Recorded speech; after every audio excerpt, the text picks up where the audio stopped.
Often, in the workshops presented by our PopFast team, participants will ask us to provide clarification on the use of adaptations and modifications.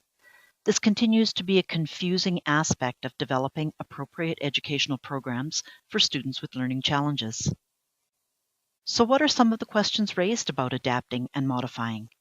In this session, I want to share some information related to the purpose for using adaptations and modifications, an explanation of what adaptations and modifications are, the decision process prior to adapting or modifying, and a bit about grading and reporting procedures.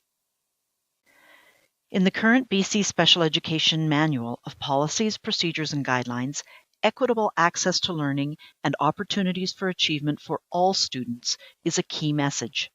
Supporting this are the 3 principles of learning that indicate learning requires the active participation of the student. Students learn in a variety of ways and at different rates. Learning is both an individual and a group process. These same 3 principles should guide the differentiation of instruction, assessment methods, and materials in educational programs, particularly the principle of learning in a variety of ways and rates. This can be done by offering accommodations in the form of adaptations and/or modifications for those students with learning challenges. This provides a developmental continuum of learning without forcing students to fit into the standard curriculum and expect them to meet all course or grade level standards in the same way or at the same time. Accommodations are strategies that support a student's ability to meet the expectations set out in an individual education program. In 2009, the Ministry of Education, in collaboration with a number of stakeholder groups, developed a guide to adaptations and modifications, and that guide is currently available on their website in the Special Education Resources section. It offers more detailed information that elaborates on what is summarized here. How can adaptations and modifications be defined, and how are they used? Adaptations are supports for students that allow participation in a regular education program. They're strategies that assist students in learning and demonstrating mastery of curriculum, and they're designed to accommodate differences in the ways and rates that students learn. Adaptations allow students to continue working toward completion of graduation requirements and retain the core learning standards of the prescribed provincial curriculum. This includes any student who is working on some, most, or all of the course or grade level learning standards, or working toward grade level standards while continuing to develop skills from an earlier grade level. This means that teachers who are providing adaptations need to consider which learning standards are core learning, or to what extent the standards must be met to demonstrate at least minimal understanding. In other words, what are the curriculum big ideas for all students? Adaptations can be used in the environment, instruction, curriculum materials, and assessment procedures. The 2 main types of adaptations are universal strategies that can support many learners, and student-specific strategies that are customized according to a particular student's profile. It's important to note that many common adaptations are incorporated into daily life for everyone. In school, then, the use of adaptations is encouraged as a valid way for teachers to address student differences that could potentially inhibit optimal learning.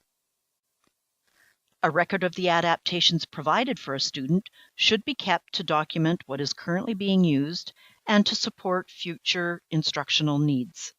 For students identified with special needs, the adaptations will be included in their IEP, while for other students, a recording method such as a learning plan or adaptations checklist may be used. Modifications are accommodations that support learning standards that are substantially different from the common curriculum for most other students. They're related to the specific individual special needs of a student, and they're typically for students with significant impairments in intellectual ability.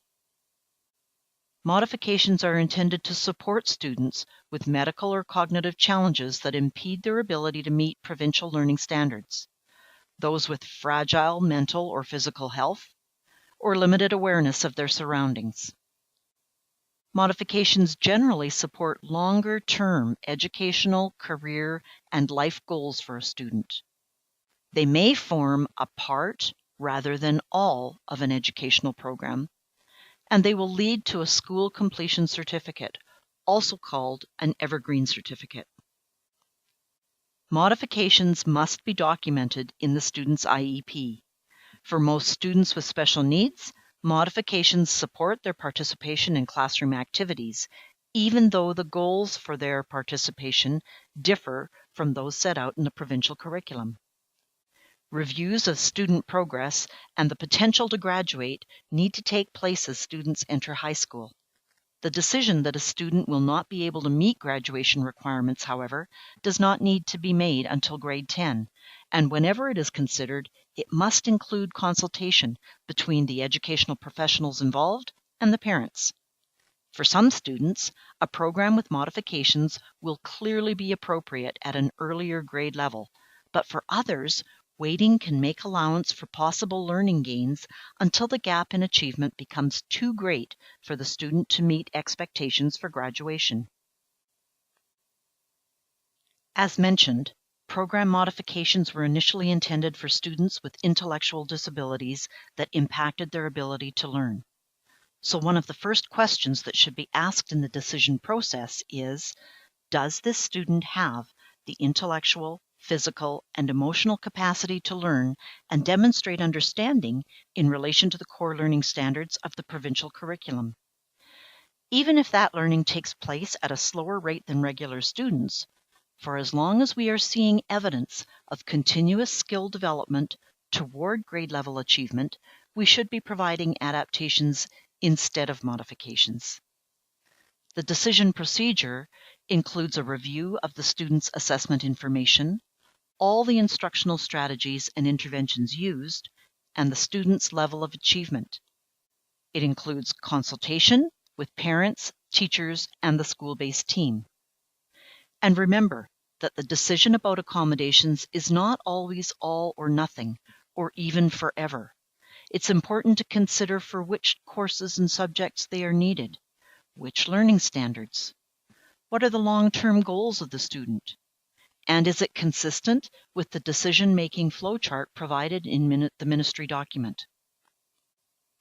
Regular reviews are required to determine the appropriateness of the accommodations, to ensure the educational program is not static, and make adjustments as the student progresses. If a student is working on a program with adaptations, the goal is usually a certificate of graduation, either a dogwood diploma or an adult dogwood. This involves prior explanation of the level of adaptation to parents. Regular reporting procedures, such as performance scales, letter grades, and comments. Students deserve a regular mark or letter grade to indicate achievement, even if adaptations have been used.